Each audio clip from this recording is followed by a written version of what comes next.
Hello again everyone, and welcome back to the channel. In today's video we are of course going to be taking a look at the high performance group hot air balloon. We will be carrying out a full review of HPG's latest add-on.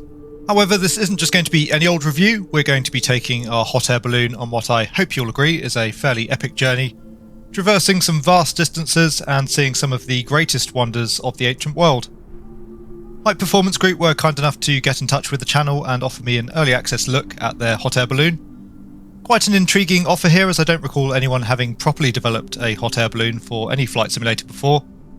There were some freeware efforts in previous sims, but the flight dynamics of those were pretty iffy, and rather tended to make the add-ons not all that enjoyable as a result. It's certainly going to be interesting to see how the flight modelling of the hot air balloon holds up in Microsoft Flight Simulator, since of course at the moment the sim doesn't ordinarily support these types of flight dynamics. If anybody can get these sort of flight dynamics to work though, I'm sure it's HPG. They were of course the first to bring us a fully functional helicopter within the sim. Obviously this video is going to be a little bit different from my usual output in terms of the fact that I don't have a whole lot here to fall back on. I've never flown a hot air balloon myself. I realised watching the video back that I sound like I know what I'm talking about. I don't, I can assure you. That being said, I do still have the vaguest inkling of how all of this works. My stepfather actually used to be a hot air balloon pilot. I have been up with him, so I've at least been able to observe. So we can thank him if I accidentally managed to impart any knowledge of any worth to you today. And I have of course also read the manual as well, so as ever we'll be trying to do things as best we can throughout the video. For what it's worth, going up in a hot air balloon is just about one of the most magical aviation experiences you can have, so I'm very intrigued to see how well it's recreated in the sim. Anyway, I said we'd be undertaking a pretty monumental journey in today's video, and indeed we are. For those of you who know your history, or perhaps instead you've seen The Mummy, in which case you can just pretend, we are currently on the ground at the Abu Simbel temple, located in southern Egypt, a pretty stunning monument, I think you'll agree. And we're going to be taking the High Performance Group hot air balloon on an epic grand tour up through Egypt, following the course of the River Nile. We'll be departing out of Abu Simbel and crossing various historical sites en route, including Aswan and Luxor, ultimately making our way on towards Cairo and the Great Pyramid at Giza. Our journey should have us arriving just in time for a balloon festival, which is being held at sunset over the pyramids. So I do hope that you enjoy this extraordinary journey. I'll try and plug in a little bit of history as we go, although I'm certainly no expert. Of course as well, I'll try and fill you in on the add-on as best I can, something I'm a little bit more proficient at. As always, if you do find the video entertaining and or informative, then please consider giving it a like and subscribing to the channel. It's early morning here on the ground at Abu Simbel, and we've still got many hundreds of miles ahead of us. Obviously we're not going to be covering those miles at any particular rate of knots here, so no time like the present. Let's head for the basket and we'll get our journey underway. So good morning and welcome to the basket of the High Performance Group hot air balloon. Gotta say, actually really looking forward to this one. I think it's going to be good fun. As we've already discussed, we are currently on the ground at the Abu Simbel temple, located on the western shores here of Lake Nasser. You can see there the sun coming up on the eastern shore of the lake, so hopefully we're going to have a nice early morning departure here. It should be rather beautiful. Just a couple of things to discuss here before we go. Firstly, in terms of the envelope inflation, and for those who aren't aware, when referring to the envelope, we're essentially talking about what I'm sure many would consider to be the balloon itself. Anyway, typically, if memory serves me correctly, for the envelope inflation, we'd actually initially have the entire craft here, including the basket on its side. You can then use a fan to blow cold air into the envelope to partially inflate it. Obviously at that point though, we're not producing any lift, so you then burn in the hot air, get the envelope upright, and then ultimately the basket as well. Unfortunately, HPG haven't modelled the entire sequence there. Things are a little bit different. We've already of course got the envelope partially inflated here, so all we need to do is burn in our hot air. It would be nice to see the entire sequence, but again we're not expecting necessarily a study level experience here. One feature which I would like to see added, currently as it stands, once you've got the envelope inflated and you are ready to go, there's no way of holding the craft in position. It might be nice to have a modelled tether rope as well, perhaps use the park brake functionality for that. Anyway, just a few checks here before we go. Firstly, the envelope valve we can close up, actuated here via the rope. The valve's located on the top of the envelope. It can be opened and closed. Opening it allows us to release hot air out the top of the envelope and of course therefore drawing cold air in below. That reduces the envelope temperature and as a result the overall lift. In terms of our burners, we'll make sure both pilot lights are on. Worth noting that whilst the controls are operative, there's no current system modelling really associated with both of those. The pilot lights are essentially always lit. And the same goes for the gas metering valves. You can actuate those, but again, no systems modelling going on behind the scenes. We do have positive gas pressure to both burners. We've got 3 cylinders on board today, fully fueled up, so we're quite heavy. All we need to do now then is actuate the main gas valves. Lighting off the burners. You can see pretty nice flame effects there overall, just a slight misstep there in the left burner. Excellent sound effects as well, very reminiscent of the real thing. The envelope just starting to inflate, so we'll actually come back off the burners there just so that you can see the full inflation animation. Again, I think very nicely done by HPG. Must be quite tricky to model something quite so fluidly in the sim. So we'll just wait here until we have the envelope fully upright, which we now do. In terms of envelope temperature, currently 50 degrees. We're looking to lift off at our current weight today around 95 degrees. So we'll keep burning away on both burners for the time being until we get up to around 80 degrees here.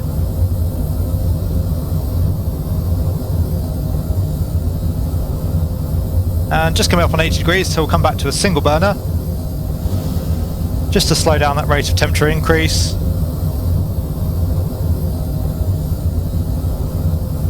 And just coming up on 95 degrees, so we'll just keep periodically here, feeding in a little bit more hot air until we're airborne. So you can see a very slight jerk there as we do lift off. We are now airborne. The manual calls for around 100 degrees envelope temperature. We're going to come up to around 110 initially here, just to get us climbing away. We obviously do have a little bit of high terrain to clear off in front of us. I believe the limit on the envelope temperature is around 150 degrees. Again, going off the manual. So currently getting a climb rate here of around 100 feet per minute. Abu Simbel located 600 foot above sea level, so just coming up about 50 feet over the ground. As discussed, the sun just coming out towards the east there, so it should be a pretty beautiful morning here as we make our way over Lake Nasser. Obviously though, the highlight at the moment is the Abu Simbel temple, which you saw during the introduction. A really stunning piece of work there, an absolute masterpiece. I think it looks pretty amazing anyway.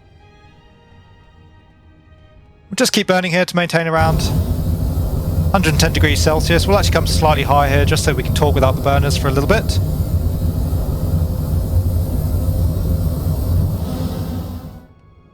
I'm by no means an Egyptologist, but I did do a little bit of reading here ahead of the video, so for those who are interested, again, it's the Abu Simbel temple that we're looking at. It's actually built just on Egypt's south border.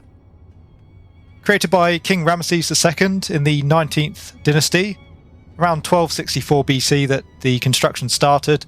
I believe it took around 20 years in total to complete. The temple itself was actually built to celebrate King Ramesses II's victory at the Battle of Kadesh. Built in Nubia as well, it was partially erected to demonstrate to the locals the strength and might of both the Pharaoh and Egypt, and also to Egyptianize the area a little more as well. It's actually built along with a series of other temples. Still climbing away nicely here at the moment, so we'll leave the burners for now. You'll notice there's 4 seated colossal statues that make up the bulk of the entrance to the temple, one of which is pretty heavily damaged there, apparently as a result of an ancient earthquake. You can actually just about make out the remnants there of the Colossus on the ground. Apparently the temple as well was actually constructed such that on the 22nd of February and the 22nd of October, the sun's rays will actually make their way directly into the temple, which shouldn't be too far from now. It's the 7th today, I believe. Apparently those dates coincide with Ramesses II's birthday and coronation. So pretty impressive feat of engineering there in terms of accuracy.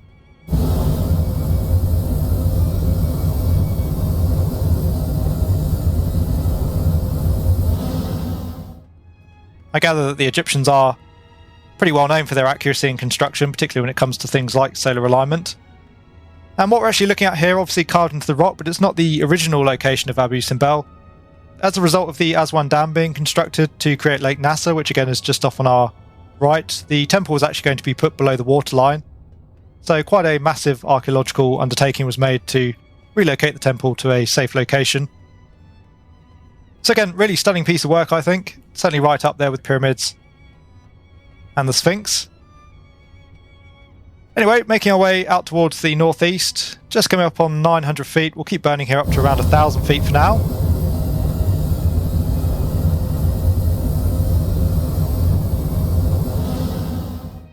And obviously at the moment, pace is pretty leisurely. You'll notice that's certainly going to be a feature of our flight.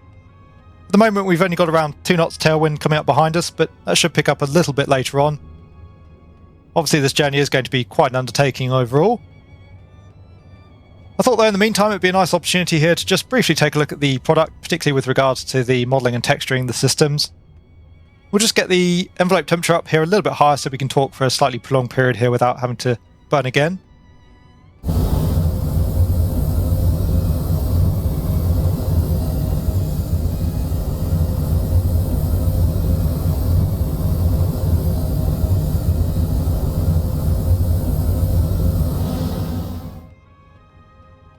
So yes, firstly touching on the texturing and modelling of the HPG hot air balloon. I think that HPG have done a really nice job overall. All of the texturing looks very convincing. Most of the materials there look very photorealistic. PBR is particularly good as well. Notice there on the metal, for example, nice reflection. Good detailing and colouring there on the burners as well. I also really like the passenger and pilot models. I think the passengers animated pretty nicely there, very smooth animation. Slightly clunky modelling there on the neck, but that's being very picky, of course. I think the texturing is good as well. Overall, the passenger models do look pretty convincing. I really like the fact as well that HPG have modelled the pilot's body. That certainly adds to the immersion, particularly I'm sure in VR. And I think this is going to be an absolutely cracking option in VR. Overall, a really great experience. Lots of nice detailing as well in terms of the modelling. There's a few features which don't necessarily add a whole lot to the product other than the overall ambience, but you can see we have a backpack model down here. No functionality associated with that. Same for the fire extinguisher in the first aid kit. We also have a little thermos flask, very important. A wrench, as well as a pouch there for some charts. As discussed, we have our 3 cylinders on board today. They're all currently fully in the green. You can actually actuate the valves as well on the cylinders. Although interestingly, the animation takes a little while to kick in there. And sure enough, if you do activate all 3 valves, close off the valves there, then you can't operate the burners any longer. Just burn again.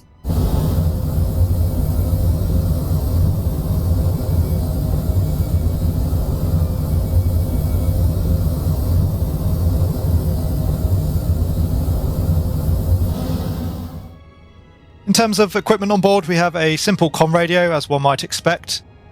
No transponder, so it will be comms only if you do want to take the hot air balloon onto VATSIM, although I think that would be a fairly brave undertaking. Instrumentation, again fairly basic as you might expect. We have a simple altimeter, vertical speed indicator, and also the envelope temperature gauge, which we've already looked at a little. Obviously that just gives you your envelope temperature. You can see the limit there is 300 degrees Fahrenheit. Touching on the tablet as well, we'll turn that on. Some nice functionality on the tablet, fairly simplistic in terms of options, but all pretty decent valid options. Firstly, we have a nearby balloons option. We can actually essentially there generate AI balloons, and we'll certainly be taking a look at that feature later on. Hype Radio, you can connect to the Hype Radio PC app, which I believe, if memory serves me correctly, actually allows you to tune into local radio stations as well, which would certainly ramp up the immersion a little, although don't quote me on that one. Flappy Bird, which I'm sure many of you have come across at this point. Little application, something to do during the flight. Obviously you're not going to be going anywhere in a hurry in the HPG hot air balloon, so it's nice to have a little something to keep you busy. Certainly I'm not particularly very good at it. In terms of the main menu options here, we have really nice features actually, something I wasn't expecting to see. We can actually operate the hot air balloon, of course, in relation to the Sim's wind, which would be the more realistic option. But a really nice piece of forethought, I thought, from HPG. We can actually also navigate using a pre-built flight plan using the Sim's inbuilt flight planner, which is what we're going to be doing for our undertaking here today. So as you'd expect, you just build in the flight plan on the Sim's inbuilt flight planning tools, and the balloon will actually then track the flight plan regardless of the wind conditions, although the speed will be based on the current wind conditions. Also, you can have an AI pilot essentially operate the burners for you if you don't want to be burning continuously. And actually we'll just burn again here.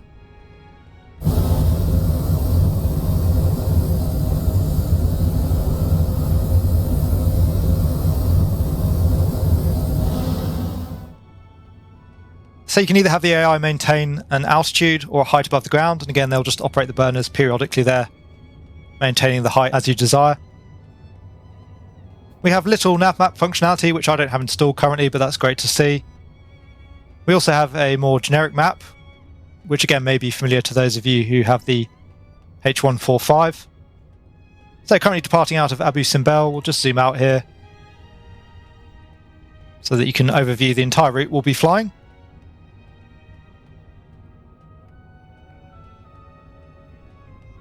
So as we already discussed during the introduction, we're going to make our way here over Lake Nasser, following the course of the Nile out to the north through Egypt, ultimately arriving in Cairo, and of course the pyramids. Lastly, in terms of our options, we currently have a Celsius and Fahrenheit option. You can set the time in relation to either the PC time, sim time, or PC time and UTC, clock format, and finally fireworks, which is a nice fun little option there. We can have either 4 on board, infinite, or not available. Battery does also drain down on the tablet. There's no way of charging it, so we'll turn it off again for now.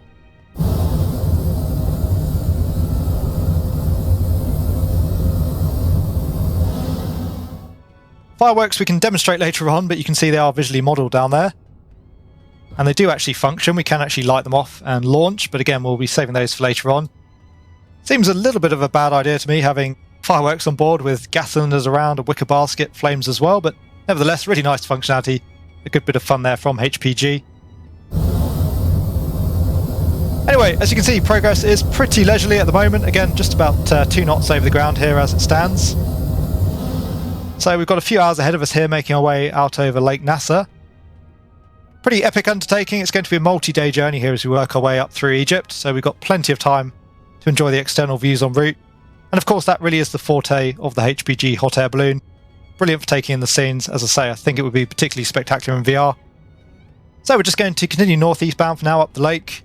We'll be working our way again, following the course of the Nile up through Egypt, up towards Cairo, and ultimately on towards the pyramids.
So welcome back. After our rather epic journey there, many days of travelling, we finally find ourselves arriving at the Great Pyramid of Giza. You can see here, as we discussed earlier on, the option there to create AI balloons for our flight, which I think is a really nice touch as well. Again, just ramping up that immersion, given that we're arriving in here for our hypothetical balloon festival. The Great Pyramid of Giza, I'm sure many of you are familiar with. It's the largest of the Egyptian pyramids. It's apparently the tomb of the 4th dynasty pharaoh Khufu. It was built in the early 26th century BC, during a period that took around 27 years to construct.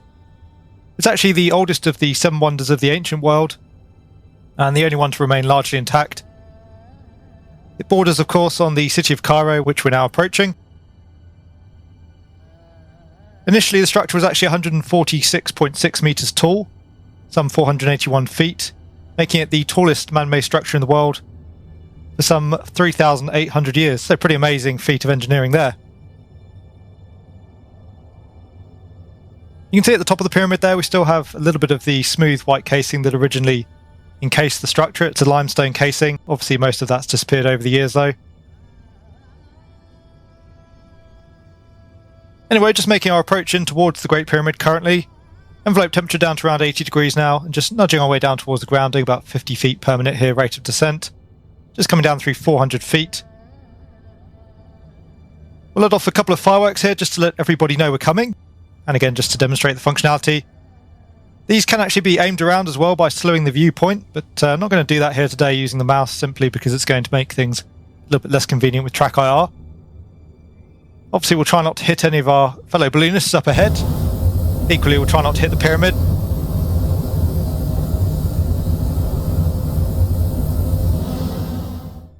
Well, we can light off the fuse, so just clicking on that and holding.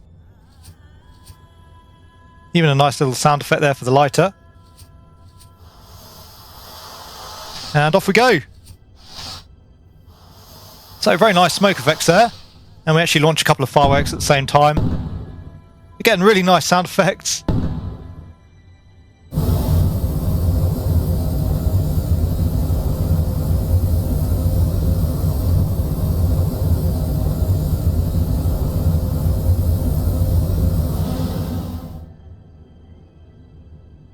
Anyway, just burning again here, just trying to keep our altitude for the time being. We're just going to work ourselves a little bit closer in towards the pyramid here.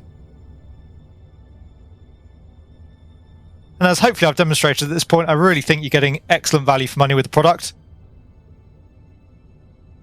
Pretty faultless as well. The flight dynamics feel pretty good considering the fact that the sim obviously isn't designed for them. There is a little bit of twitchiness every now and again, as we saw both on the liftoff and also occasionally during the burn, but nevertheless it does feel pretty plausible, pretty convincing, given again that the sim obviously doesn't support this kind of aviation as it currently stands.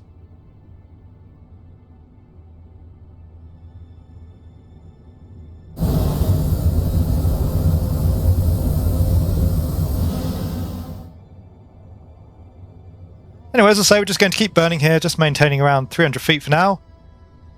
So about 90 degrees on the envelope temperature seems to be about correct. We'll try and get ourselves just inside this boundary that you can see ahead of the balloon. And we'll come to a stop. The plan is to get ourselves on the ground here, just to try out the landing so I can demonstrate that to you. We're then going to do a little bit of a flight with our other balloonists around the pyramids themselves at sunset. And finally, as ever, we'll finish up the video here, just discussing what I think of the product. Again, though, I think it's probably fairly clear at this point to all of you that I think it's a really excellent product. I don't have too much I can fault with it, really. Especially for the price point. Really nice as well to make use of the sim in such a way. Really enjoyed the scenery en route. It really goes to show what an amazing sim Microsoft Flight Simulator is once again. Especially with this sort of scenery. The Abu Simbel scenery was actually available over on flightsim.to, but obviously the pyramids are default scenery.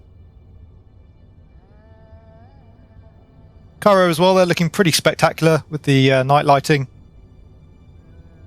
as we move here into the early stages of sunset. So we are just coming over that boundary line that we mentioned a moment ago. Descent rate still around 50 feet per minute. Just going to open up the envelope valve here that we discussed earlier on. You can see that opens up the top of the envelope, so letting the hot air out of the top drawing in some cold air, and the envelope temperature as a result dropping fairly quickly now. That's just to increase our descent rate here so that we are making sure we land short of the structure itself. We'll close that up in just a moment's time and put a bit more hot air into the envelope again just to ease off our descent rate. Just keeping a good eye on the ground. Certainly having track IR here helps a little bit. As I say, I think the product would be excellent in VR.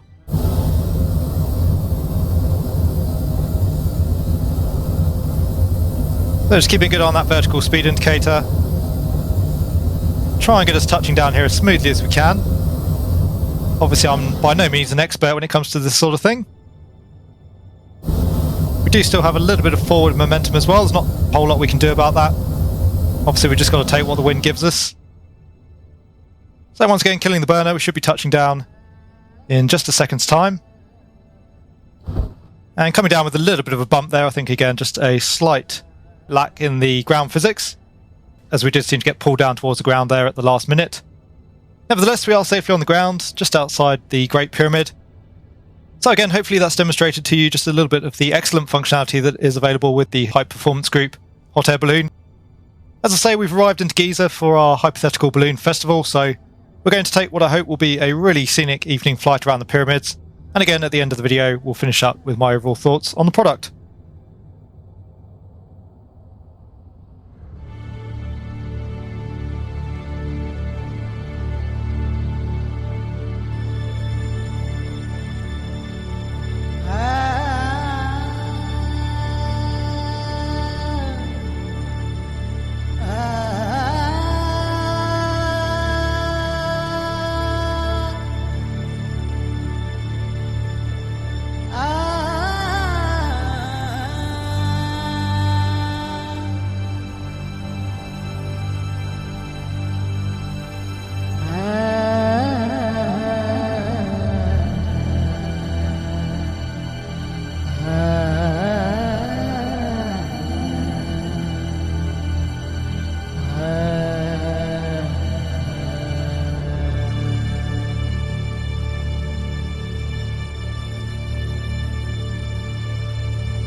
So there you go, ladies and gents. I do hope you enjoyed our grand tour in the High Performance Group hot air balloon. Again, I think it's probably pretty obvious at this point. I had a cracking time out in the add-on. I think it's really good fun. It's probably not a product that's going to be to everybody's tastes given its nature, but certainly if you are looking for a more relaxing experience within the sim, then I think it ticks all the boxes. As usual, I'll try and debrief you on what I think of the product, although we'll keep it fairly short and sweet here given that I do really like the product and it's got a fairly low price point as well. Starting with the texturing and the modelling, overall very little to complain about there. I very much like the internals, I think they're pretty excellent. Externally, the craft looks really nice as well. The only thing I would say there, I find that the texturing on the envelope looks to be a little bit plasticky. I don't know whether or not it's the texture or the PBR, but it doesn't quite look true to life. It would also be nice to see a little bit more motion in the envelope. Generally speaking, it's very static, even when you're on the ground. I realise that may be rather tricky to model, but it would certainly help make the hot air balloon look just that little bit more lifelike. But those would really be my only criticisms. Again, otherwise I think the texturing and the modelling is excellent. I like all of the little details that were added that didn't have to be. We'll discuss more about those in a moment. And I like as well that we have the visible passengers, the visible pilot model, all of which I think look really good. Systems wise, for anybody that did happen to be hoping for a study level balloon here, it does fall slightly short. I don't think the vast majority of us are going to be too upset about that though, and obviously there is more than enough there to really enjoy the experience. I like as well that HPG made it so you can at least actuate the controls even if there's no modelling going on behind them. I suppose it sort of falls under systems as well. As we discussed during the launch there, it would be nice to be able to simulate the entire launch sequence, but again I realise that would be a lot of extra work for very little gain. And ultimately, we are looking at a $15 add-on here, so it's fine that there are some concessions in terms of the overall experience. One feature, again, I suppose it falls under systems that I would like to see added, and again, we discussed this already, but I think it would be nice to have a tethered option. There were just a couple of occasions where it would have been nice to lift off but stay more or less stationary, and again, a tether would have allowed us to do that. In terms of the flight modelling, overall I have to say I was very pleasantly surprised. Again, I'm not really talking from a position of authority here, but certainly significantly better than any other hot air balloon I've ever tried in any other sim. Most attempts at any balloons I've tried in previous sims tend to have a very direct relationship between the burners and the vessel's rate of climb. Here you really did have a feeling of lag. You could see it did take some time to get the envelope heated up, and also for it to cool down. So for me at least, it made the experience feel quite convincing, and it's also quite interesting in that it forces you to think ahead. You can't just put the balloon down on a dime. I'm sure that there are inaccuracies and shortfalls in the flight model, but it was certainly much more convincing and entertaining overall than I was expecting. And certainly, unless you are a hot air balloon pilot yourself, you're probably going to enjoy it for what it is. One area where I did find the flight model fell down ever so slightly, certainly in terms of the lift-off and the landing, it was quite noticeable there, the transition between the ground modelling and the flight modelling. A little bit of a jolt on lift-off, sometimes as well the craft behaves a little bit strangely, orientating itself into wind. And during the landing there, I'm sure some of that was my dodgy piloting, but again it did feel as though the ground rather grabbed us at the end. A little bit strange. The sounds were absolutely excellent, again very immersive, very convincing. I loved the sound of the burners. It was nice as well that even the little details like the fireworks had associated sounds. My only gripe there, it would be nice to have a little bit more ambience whilst in flight. Not so much in terms of wind noise. If memory serves me correctly, you don't hear all that much in terms of wind noise since you are travelling with the wind. But it would be nice to hear a little bit more of the nature around you, for example when on the ground. And even whilst airborne, perhaps it's not entirely realistic, but again, just to add to the overall experience, I think it would have been nice to have a bit more atmosphere whilst flying. That being said though, the experience was still quite atmospheric. It's really just another suggestion for an improvement. I mentioned as well that I think this add-on will be an excellent choice in VR. Again, we'll touch more on that in just a moment's time. But certainly in terms of the FPS, it's the perfect candidate. The FPS was absolutely cracking. I was getting about 130 FPS in the hot air balloon versus around 98 in the default Cessna. And for those wondering, I do only run at 1080p on the high-end preset, hence the high FPS, but nevertheless a really good option for VR obviously. The last thing that I really like about the product, again it's quite clear that HPG have put a ton of extra effort in that they certainly didn't need to. Just little touches such as modelling the backpack there, the fireworks on board, the functionality of the tablet. It all goes to make the hot air balloon a very rounded, feature-rich product. It gives it a lot of feeling and character as well. It might not be something you'll fly on a regular basis, but I guarantee if you do and you don't mind the leisurely pace, you'll have an absolutely brilliant time. So once again, I don't think the hot air balloon is going to be for everybody. You are only going to be travelling at a couple of knots over the ground, so you're not going to be covering any vast distances unless you do have a lot of time to dedicate to your journey. There are a couple of workarounds which I did instigate for the sake of the video, so you can obviously adjust the sim's wind if you want a slightly higher wind speed to take you over the ground a little bit more quickly. And I found as well that the product would work pretty well with a couple of steps of time acceleration, although if you go too high the physics do start to fall apart and it can be quite hard to maintain altitude. But again, if you don't mind travelling at a few knots, it's a brilliant way of taking in the scenery. I really see the High Performance Group hot air balloon as one of those products that's ideally suited if you just want to relax in the sim. I think it would make for a pretty sublime experience in VR. I can certainly imagine sitting down with some decent music on, just watching the world go by. I think as well it's going to be great online. It'd be brilliant to have a meet up with some friends. And again, just cruise over the area, perhaps take in some historic sites as we did in the video today. Anyway, of course you're going to know for yourself best whether or not you think the product is for you. But certainly in terms of the quality versus the price, the High Performance Group hot air balloon gets a massive thumbs up from me. I really enjoyed my outing, and again I'm not sure I'll be flying it every day necessarily, but I look forward to taking another journey at a later date. Thank you very much once again to High Performance Group for letting us take a look at the product. Thank you to all of you as well for watching the video. If you enjoyed what you saw here today, then please consider giving the video a like. I think I've earned it here. I did travel the entirety of Egypt in a hot air balloon. If you want to see more content from the channel, then please consider subscribing as well. And lastly, a big thank you as always to my channel members and patrons for all of your support. I do hope that all of you are having a great day wherever you are. Take really good care, and I will see you all again soon.